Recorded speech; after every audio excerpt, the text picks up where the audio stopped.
अस्सलाम वालेकुम व्यूवर्स, मैं हूं डॉक्टर मुक़द्दस और आज हम बात करेंगे एजिंग प्रोसेस को हम कैसे कम कर सकते हैं।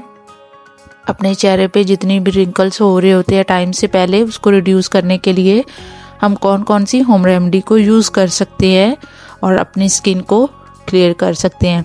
तो सबसे पहले जो हमें जो कॉमन दो चीज़ें चाहिए होंगी, एक तो दालचीनी का पाउडर आपने यूज़ लेना है और दूसरा आपको ग्रीन टी बैग आपको चाहिए होगी। ग्रीन टी के जो टी बैग्स होते हैं वो आपको चाहिए होंगे, वो आपने यूज़ करने हैं।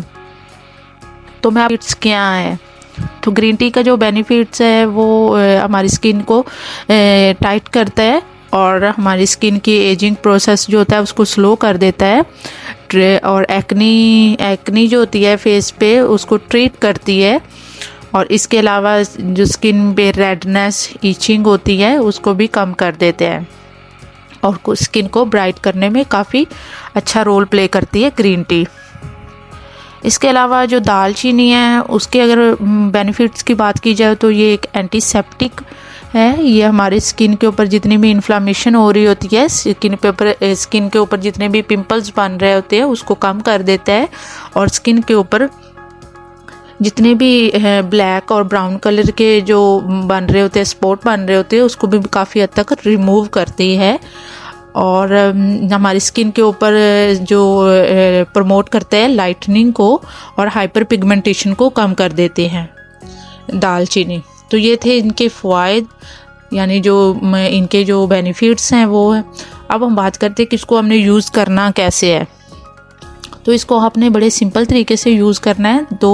दो कप आपने पानी बॉईल करना है, उसके अंदर आपने हाफ़ टेबल स्पून जो होगा वो आपने यूज़ करने हैं दालचीनी का पाउडर के साथ आपने उसके अंदर 2 टी बैग लेने हैं। ग्रीन टी के टी बैग आपने यूज़ करने हैं और जब तक वो पानी रूम टेम्परेचर पर आ जाएगा, पानी ठंडा हो जाएगा, फिर आपने आइस क्यूब जो होते हैं उसमें आपने उसको फिल करके आपने फ्रीज़र में रख देना है। फ्रीज़र में रखने के बाद जब वो आइस की शक्ल में आ जाएंगे फिर आपने डेली के वो 1 क्यूब निकालना है और उसको अपने फेस पर जेंटली मसाज करना है। तो ये अमल आपने 2 हफ्तों तक तकरीबन करना है और उसके बाद आपकी जो स्किन होगी वो ब्राइट होना स्टार्ट हो जाएगी और आपकी जितने भी रिंकल्स होंगे वो क्लियर होना स्टार्ट हो जाएंगे। तो आप इसको अगर रूटीन में भी शामिल करते हो तो इसका कोई इशू नहीं है, इसका कोई साइड इफ़ेक्ट नहीं है। तो आपने इसको ज़रूर यूज़ करना है और मुझे भी आपने इसका फीडबैक ज़रूर देना है। और ये था आज का हमारा टॉपिक। उम्मीद है आपको अच्छा लगा हो। अगर तो आपको मेरी वीडियो अच्छी लगी तो प्लीज़ मेरे चैनल को सब्सक्राइब कर दें और बेल आइकन को भी प्रेस कर दें। Thanks for watching. अपना बहुत सारा ख्याल रखिएगा। अल्लाह हाफिज़।